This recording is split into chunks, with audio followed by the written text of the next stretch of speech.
let's talk about something else that's important to me. Star Wars. As a kid in elementary school, I was watching VHS recordings on a long play VHS. So all three movies were on one tape. The original trilogy. And that was, I believe, the theatrical versions, which are the best versions. Lucas was dumb to release the special editions instead of just making the theatrical release nicer, like apply the technology they were using for the special editions to make things look a little nicer. Like, I like the changes in Cloud City where there are places with windows instead of entirely enclosed hallways. There were some bits of the special editions that were nice, but like most of the changes he put in were just bad choices. And of course, everyone is familiar with Han being the only one to shoot, being the better choice, gives his character the better story arc, better character growth over the course of the series, instead of trying that lame edit to give him a reason to shoot Greedo, so Han's not quite so bad a guy, but Han's supposed to be that guy. Like, that's the point. Happy to take someone's life when his life is going to be taken too, but like, he's not upset about it, and he's happy to do it before the other guy even knows he's in danger. Yeah, sorry, I talked too long about that part. I think I'm just trying to point out that my emotional connection to Star Wars is to the original trilogy, the theatrical releases of the original trilogy. And then when the books started coming out, specifically the original Thrawn trilogy, Heir to the Empire and so on, I liked those books a lot, though those books have flaws too. And then the prequels came out, and it started off with me blindly loving those movies, specifically Episode 1, because it was new Star Wars, and it had Obi-Wan as a kid and Ewan McGregor as a freaking awesome Obi-Wan. Like, I'll give him that. Like, he's perfect for that. It's unfortunate that the writing for the prequels was so horrendously bad. Like, why waste like half a movie on pod races? Why waste a whole movie on Anakin as a kid? We could have started with the Clone Wars already going on, and Obi-Wan finding Anakin as the best pilot in the galaxy and a cunning warrior, as described in Episode 4.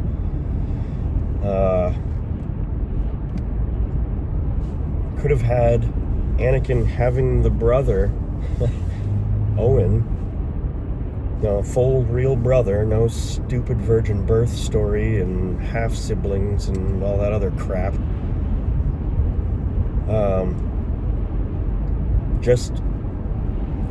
Anakin has this brother Owen, who is like, dude, that's a Jedi. He's involved in the war. What the hell are you thinking? Don't go following him on some damn fool idealistic crusade.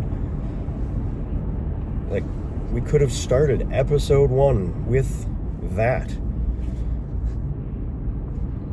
Instead, we got Gungans a child and pod racing, and a weird diplomatic story that was meant to be the excuse for the war and involved Senate hearings and... What? Why are we doing that? What?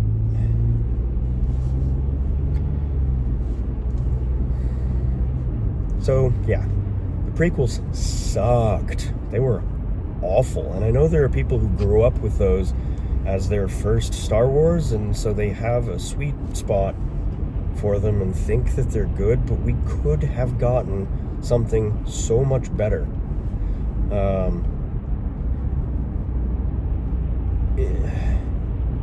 So my anger at the prequels is at the loss of potential. Is at what I was actually hoping for versus what we got.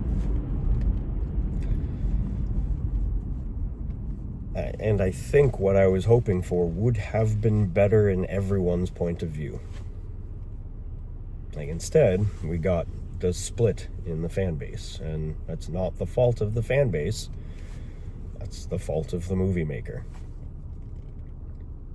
I suppose that's my opinion too.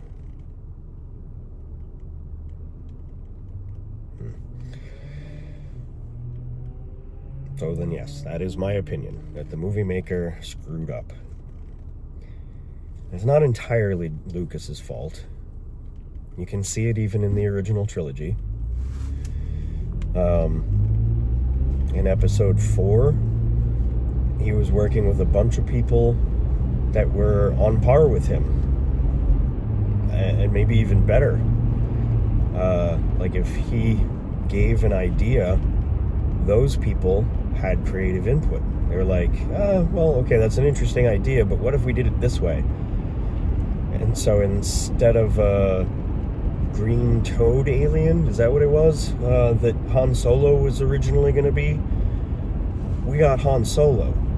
And instead of C-3PO being a slimy car salesman type, we got the prissy straight man.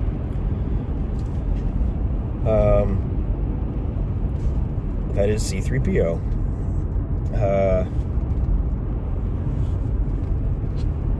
He had pushback before, and that resulted in a better product. So we have episode 4, episode 5, which was less in Lucas's control than before. Richard... Sorry, I'm not remembering the name correctly. Damn. That's a awful brain fart for something I'm so invested in.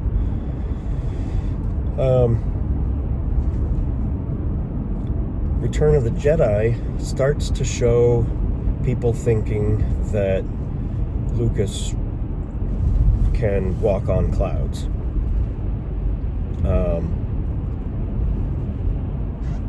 Ewoks are my primary example for that in Return of the Jedi, because Return of the Jedi really is an excellent movie, and it has the best scene in all of Star Wars in it, with the confrontation between Luke and Vader in the Emperor's throne room. Like that, especially the moment where Luke loses it. And the music, John Williams, oh my god, that guy is definitely a genius, worth all the accolades he's gotten and probably more. That music was perfect for that.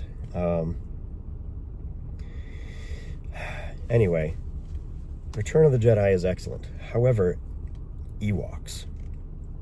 Lucas's original idea was to use Wookiees for that, but he was stuck on the primitive species idea and wanted it to be a primitive species that was helping the rebels on Endor, or the moon of Endor.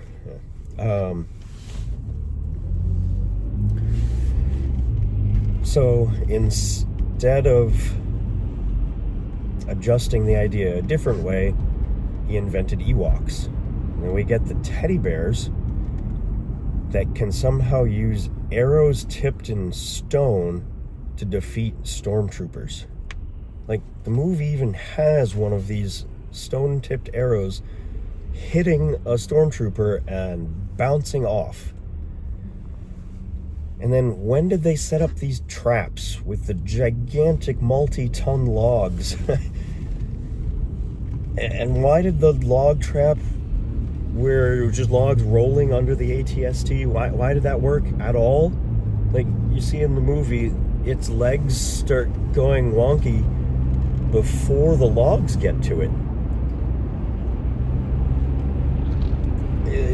The whole Ewok battle is really pretty badly done. And what I think should have happened instead is that Lucas uses Wookiees. Instead of forcing it to be a primitive species that's helping the rebels, keep the idea that Han Solo rescued Chewbacca from enslavement to the Empire,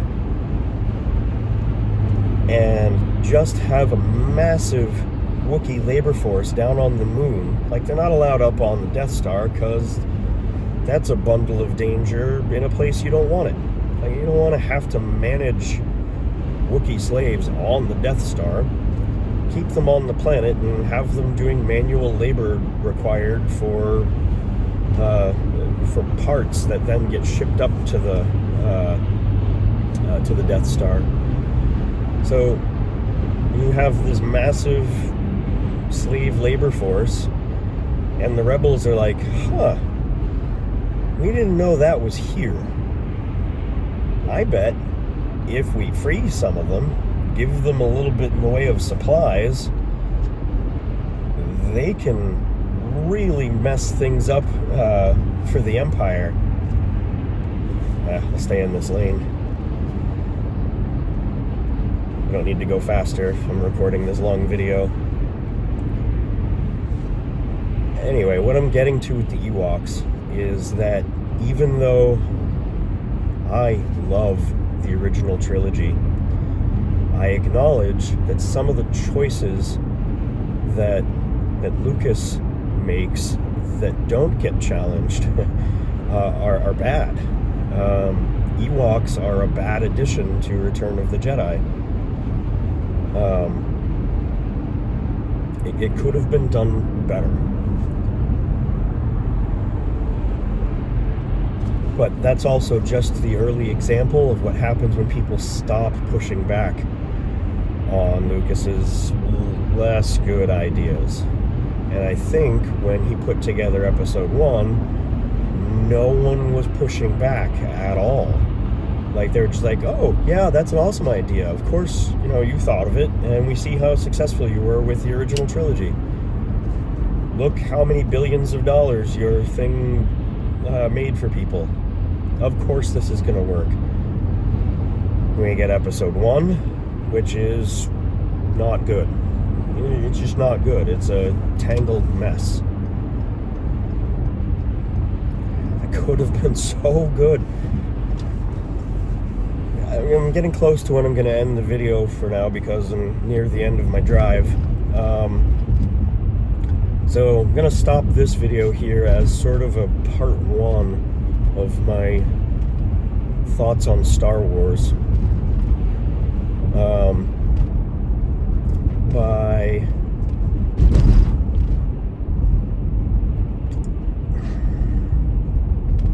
What note do I want to leave on? Sorry.